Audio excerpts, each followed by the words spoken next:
Thank you, Franklin College, for the paints that I'm still borrowing. Just trust me, if you get it off once, never put that back on. Never put it back on. This is my art cart that I am still borrowing from my college. Thank you, Franklin College, again. Unfortunately, a lot of the older painters, I guess, didn't realize that the materials they were using in their paints maybe cause some brain damage. We also have a sander that I also am still borrowing from my college. Thank you again, Franklin College. I wanted to show you guys something I got from the art store yesterday. It is, wait for it. Hi, I'm Haven Tunin, and welcome back to my channel. Today, I want to give you a tour of my painting studio. Since you guys are so used to seeing me in my pottery studio, welcome to the painting studio.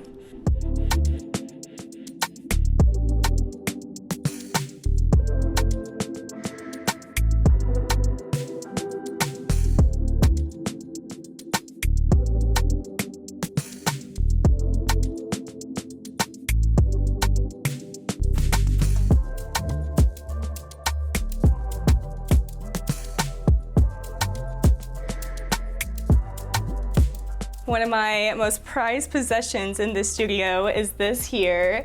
This is my pegboard full of my paints. I mostly use this Gamblin brand. The paint is really smooth and like silky. I do have a few of Winsor and Newton as well. Just a few from my early painting days. Got some of those. And then I do have a few paints that I'm borrowing from my college 6 years later. We got a few here. These are really nice ones because they're really big. I did have a big tube of titanium white and I finally did use all of that. So thank you, Franklin College, for the paints that I'm still borrowing. Down here, we have some works in progress. Today, I gessoed these canvases, sanded them, and then I added a base layer of paint, just a subtle wash, so that I'm not painting out of a white canvas like these here. I wanted to show you guys something I got from the art store yesterday. It is, wait for it, a paint holder, so that I can keep my palette in here and these paints won't dry out. The nice thing about oil paints is that they do take a while to dry, but I will keep the same paint on my palette for months at a time. So having it in this airtight box makes sure that the paints stay fresh. Here I have my favorite easel that I've been using almost for every painting recently. It's a plein air painting, so here I would put my brushes to sit on the side. And then ideally, I would bring this out into the nature, set it up. It has a tripod base, so I can collapse this. And then this has a handle here, so I can go out hiking, take this with me, and pack it all in a backpack. This summer, I'm actually gonna take a plein air painting class in Montana, which is really exciting because I've never been to Montana. And honestly, I haven't plein air painted yet, but I did take a plein air painting class a few weeks ago. We didn't actually go out into nature and paint, but I did do some landscapes. So I have this landscape up here that I did during that class. And then those two little guys over there are also from that painting class. My teacher was amazing and I really learned so much from him. The thing I learned the most from that class was how to paint clouds. I learned this little trick of using this guy here. I kind of forget what it's called. But basically this is a rubber end, and with the wet paint on the canvas, I'll take this and wipe away some paint, which has helped me create a cloud effect that I haven't been able to create in the past. So thank you, John, for teaching me that. Here I have a wall full of my most recent painting sketches and just some sketchbook pages that I did as well. This painting here started as this little sketch. I didn't actually sketch this, I traced it, but then I used this traced image and then I put it on this canvas, used some carbon paper, added this design to this canvas, and made this little painting. This painting's actually of my friend's backyard. I think she has such a cute backyard. She painted the wall pink and she has these pink little chairs and of course her sidewalk's pink and the pink little umbrellas. I love her backyard and I wanted to do a little painting of it. Recently, I went to California and I did some paintings of the landscapes there. We got lots of pigeon paintings. We have this one. We have this one up here, which is actually the same composition. This was just the second time I painted it, and this was the first time. And honestly, I think I like this version better. I do still want to go back and work on the little bird here, just add some final details, because I do think the bird on this painting looks a little bit better than that one, but it just needs a second layer of paint. This is another little landscape painting. This was my first landscape painting I did after my trip to California, so this one's a little special to me. This is my art cart that I am still borrowing from my college. Stop the cap. Borrowing. Thank you, Franklin College, again for this.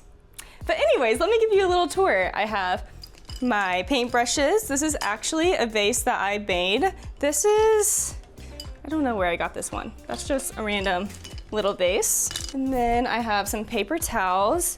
I don't know what these paper towels are called, but they're really nice because they're softer than a normal paper towel, and then it doesn't hurt your brushes as much when you're wiping off the paint. So I really love these paper towels. I have my linseed oil with the cap not attached, because if you're an artist as well, you know that this cap is not made to take off. I thought I was the only one, and then I kept seeing videos of people like really struggling to get this off. Just trust me, if you get it off once, never put that back on. Never put it back on. I got a big paintbrush that I've never used, so don't know why I bought that. I have this here. This is full of Gamsol mineral spirits, is that what it's called? Yes, Gamsol.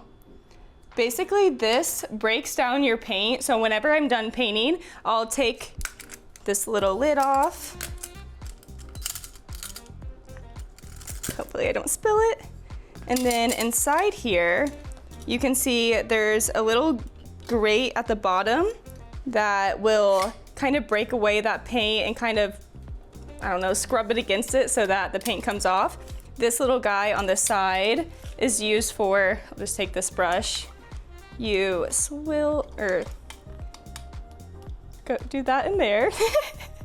And then you take this and you just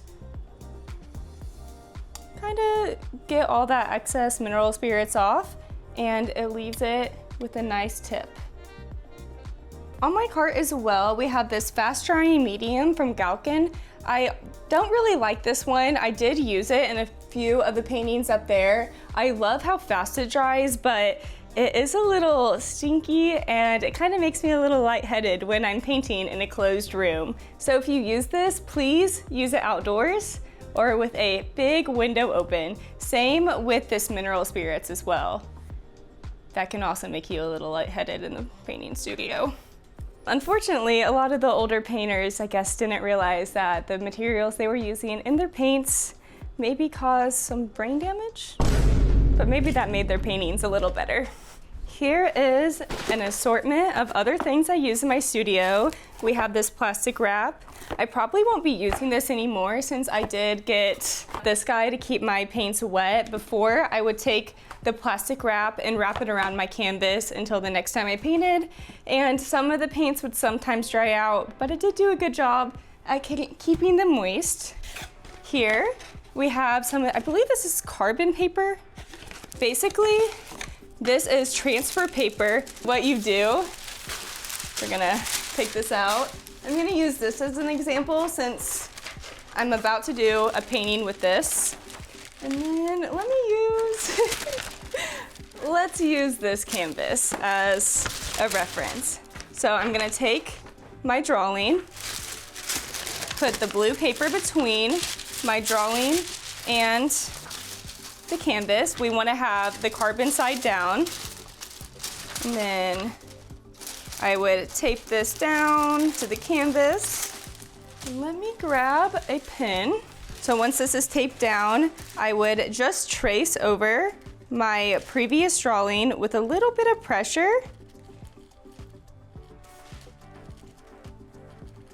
And then when I took the transfer paper off, you'll see that it came through on the other side. And that's really nice because right now I don't think my drawing skills are as good as my painting skills, and I don't want to spend so much time drawing every image onto the canvas when I can just practice my drawing skills at a different time and use the transfer paper to have a very accurate drawing. I have more paper towels. I have some sandwich baggies. What I use those for, I'll show you a little example of my laziness, is when I don't want to clean my brushes, I will dip my brush in linseed oil and then I'll put them in a plastic bag.